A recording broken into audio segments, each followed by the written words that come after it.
Être plus fortes ensemble pour faire reculer le sida, c'est la vision des premières dames d'Afrique réunies ce mardi à Abidjan en marge de la conférence internationale sur le sida et les infections sexuellement transmissibles. Autre défi inscrit à leur agenda, éliminer la transmission mère-enfant du virus et améliorer l'accès au traitement antirétroviral sur le continent. Ces rencontres constituent l'occasion d'évaluer ensemble l'étendue des acquis de notre organisation et de mesurer le chemin qui nous reste à parcourir.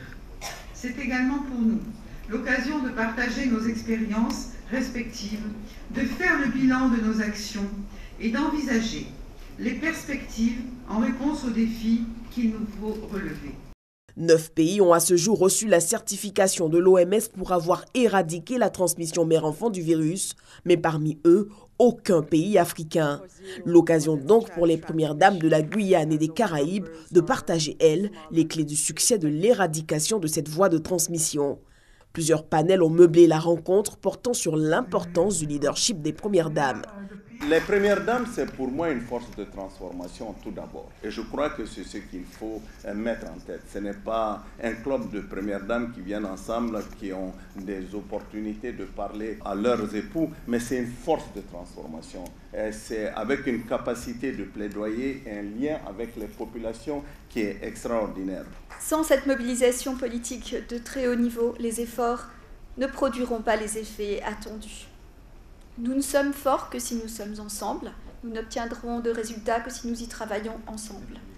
Des propositions concrètes quant au nouveau cadre de la campagne L'Afrique unie contre le sida pédiatrique ont aussi été abordées. Comment les premières dames peuvent continuer ce rôle fondamental dans la lutte.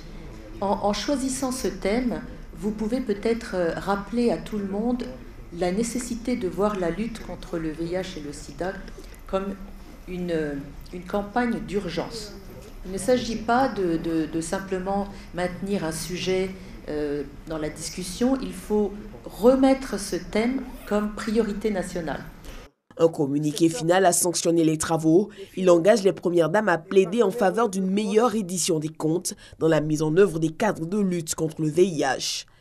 Exhortons le gouvernement africain à donner la priorité budgétaire adéquate aux programmes nationaux qui ciblent l'accès des adolescentes aux services de santé, qui rendent les ARV pédiatriques abordables et accessibles et qui facilitent le dépistage précoce du VIH chez le nourrisson. La rencontre a pris fin avec un déjeuner offert par la première dame Dominique Ouattara.